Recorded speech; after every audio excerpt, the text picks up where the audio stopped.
हे दोस्तों नमस्कार। स्वागत है आप सभी का अपने चैनल बैचलर्स एजुकेशन पर। दोस्तों यूपी स्पेशल की सीरीज़ में अब तक हमने 11 पार्ट अपलोड कर दिए हैं। जिन साथियों ने ना देखा हो वो प्लेलिस्ट में जाकर के 1 बाय 1 देख सकते हैं। दोस्तों आज हम 12वां पार्ट अपलोड कर रहे हैं जिसमें 50 प्रश्नों का संग्रह है। अपना उद्देश्य लेखनी से लक्ष्य की ओर। दोस्तों चैनल को सब्सक्राइब अवश्य करें। चलिए बढ़ते हैं आज के प्रश्नों की ओर।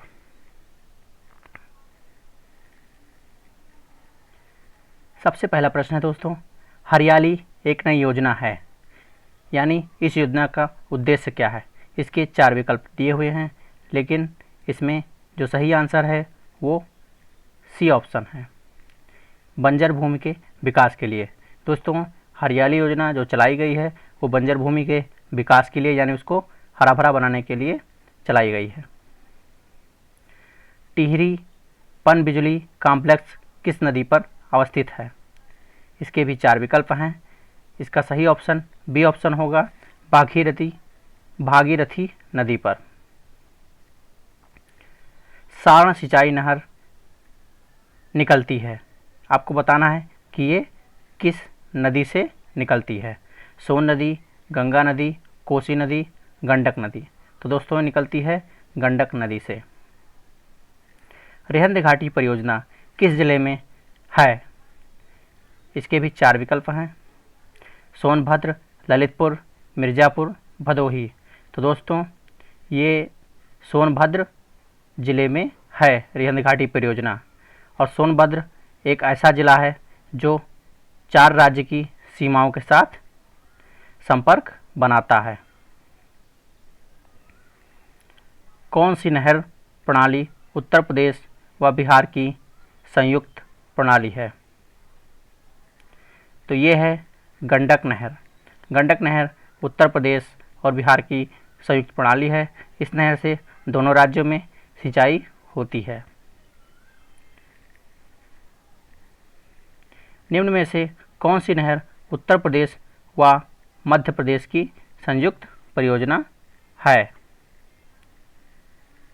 तो ये दोस्तों केन नहर है। केन नहर उत्तर प्रदेश व मध्य प्रदेश की संयुक्त परियोजना है। इससे दोनों राज्यों के किसान सिंचाई करके अच्छी फसल उगाते हैं। रानी लक्ष्मीबाई बांध किस नदी पर बना हुआ है। दोस्तों ये बेतवा नदी पर बना हुआ है। सरयू नहर परियोजना से उत्तर प्रदेश का कौन सा भाग लाभान्वित होता है। तो इससे दोस्तों पूर्वी भाग लाभान्वित होता है। पूर्वी यमुना नहर का कार्य किस मुगल बादशाह ने प्रारंभ करवाया था। तो यह करवाया था शाहजहां ने, जिसने ताजमहल बनवाया था। मेजा जलाशय नहर का निर्माण किस नदी पर किया गया। इसका निर्माण दोस्तों बेला नदी पर किया गया है। राजघाट बांध व नहर परियोजना किस नदी पर अवस्थित है। चंबल, टोंस, गंगा, बेतवा। तो दोस्तों ये अवस्थित है ऑप्शन नंबर डी, बेतवा नदी पर। गोविंद बल्लभ पंत सागर बांध किस नदी पर बना हुआ है। ये बना हुआ है रिहंद नदी पर। आगरा नहर से कितने राज्य लाभान्वित होते हैं। इससे 4 राज्य लाभान्वित होते हैं। ललितपुर बांध किस नदी पर बनाया गया है।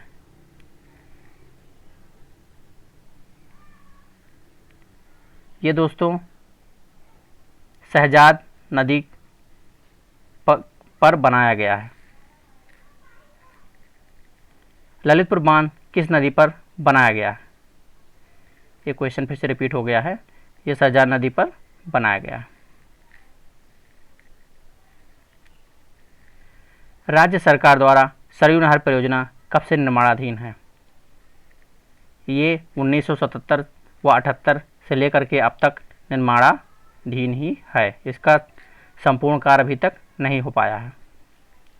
माता टीला बांध से कौन सी नहर निकलती है? इससे निकलती है गुरसराय नहर व मंदर नहर। हथनी कुंड बैराज कितने राज्यों की संयुक्त परियोजना है? तो ये 5 राज्यों की संयुक्त परियोजना है। हथनी कुंड बैराज किस नदी पर बना हुआ है? दोस्तों ये यमुना नदी पर बना हुआ है। बेतवा नहर किस स्थान से निकलती है? ये दोस्तों परीक्षा बांध से निकलती है। नगवा बांध नहर किस नदी पर बनाया गया है? ये कर्मनाशा नदी पर बनाया गया है। चंद्र प्रभाव बांध नहर किस जनपद में अवस्थित है? ये दोस्तों वाराणसी में अवस्थित है। निःशुल्क बोरिंग योजना कब से चलाई जा रही है? ये चलाई जा रही है सन 1985 से। बाणसागर बांध एवं नहर परियोजना कितने राज्यों की संयुक्त परियोजना है? ये 3 राज्यों की संयुक्त परियोजना है। उत्तर प्रदेश में कितने प्रतिशत सिंचाई लघु सिंचाई साधनों से की जाती है? तो ये 77% सिंचाई छोटे साधनों जैसे पंपिंग सेट हुआ, छोटे छोटे ट्यूबवेल्स हुए, इनके माध्यम से की जाती है। वर्तमान में उत्तर प्रदेश में कितने पंप नहरें हैं? इसका सही ऑप्शन है 28। 28 पंप नहरें उत्तर प्रदेश में हैं। लवकुश बैराज कहाँ अवस्थित है? दोस्तों ये कानपुर में गंगा नदी पर बना हुआ लवकुश बैराज है। इसको लोग गंगा बैराज के नाम से भी जानते हैं। इसका दृश्य शाम को काफ़ी खूबसूरत हो जाता है, जिससे लोग आकर यहाँ आनंद उठाते हैं। गंगा पेयजल परियोजना की क्षमता कितनी है? इसकी जो क्षमता है वो 50 क्यूसेक है। क्यूसेक पानी के नापने का एक बड़ा यूनिट होता है। बाणसागर बांध एवं नहर प्रणाली किस नदी पर अवस्थित है? दोस्तों ये सोन नदी पर अवस्थित है। कन्हार सिंचाई परियोजना किस जनपद में अवस्थित है? ये सोनभद्र में अवस्थित है। फुलहर झील भारत के किस राज्य में अवस्थित है? ये उत्तर प्रदेश में। उत्तर प्रदेश में भूगर्भ जल विभाग की स्थापना कब की गई? ये की गई 1975 में। डॉक्टर राम मनोहर लोहिया सामूहिक नलकूप योजना कब प्रारंभ हुई? ये 2013 में, अखिलेश सरकार के समय में। गहरे नलकूपों के निर्माण में किसानों को अधिकतम कितने रुपए का अनुदान दिया जाता है? अधिकतम 1 लाख रुपए का। उत्तर प्रदेश में उगाई जाने वाली निम्नलिखित फसलों में से किसकी अवधि न्यूनतम है? तो ये है मूंग। मूंग लगभग 60 से 65 दिन में तैयार हो जाती है। उत्तर प्रदेश में ऊसर मृदा का विस्तार कितने मिलियन हेक्टेयर में है? तो ये है 0.4 मिलियन हेक्टेयर में। ऊसर भूमि ऐसी भूमि होती है जिसमें किसी प्रकार का कोई खेती बाड़ी नहीं किया जा सकता। उत्तर प्रदेश में किस हिस्से में कृषि श्रम उत्पादकता सर्वाधिक है? तो ये पश्चिमी उत्तर प्रदेश में। बदायूं सिंचाई परियोजना किस नदी पर बैराज बनाकर चलाई जा रही है? तो ये रामगंगा पर। उत्तर प्रदेश में चेक डैम निर्माण परियोजना कब से चलाई जा रही है? ये 2008 और 9 से।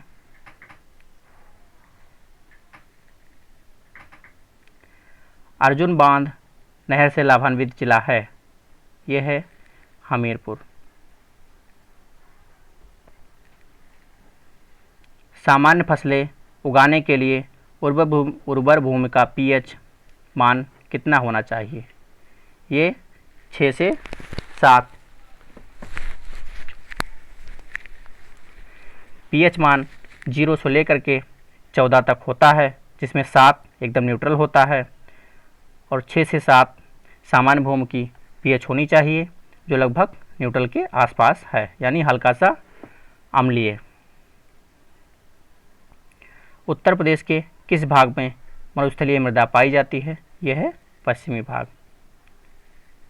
पश्चिमी भाग। उत्तर प्रदेश में सर्वाधिक मात्रा में कौन सी मिट्टी पाई जाती है? तो यह है जलोढ़ मिट्टी।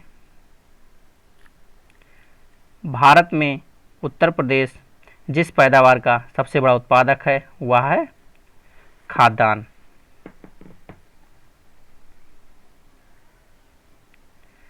भारत में चावल कृषि क्षेत्र में उत्तर प्रदेश का स्थान है, तो उत्तर प्रदेश चावल कृषि क्षेत्र में प्रथम स्थान रखता है, जबकि उत्पादन में पश्चिम बंगाल यानी वेस्ट बंगाल सबसे बड़ा चावल का उत्पादक है। उत्तर प्रदेश की प्रमुख फसल है गेहूँ। गेहूँ में उत्तर प्रदेश उत्पादन में नंबर 1 है और उत्तर प्रदेश के गोरखपुर ज़िले में सबसे ज़्यादा गेहूँ होता है। वायु प्रदूषण से प्रभावित क्षेत्र हैं, ये हैं पश्चिमी उत्तर प्रदेश, इटावा। किस प्रकार के अपरदन को किसान की मौत कहा जाता है? तो ये परत अपरदन।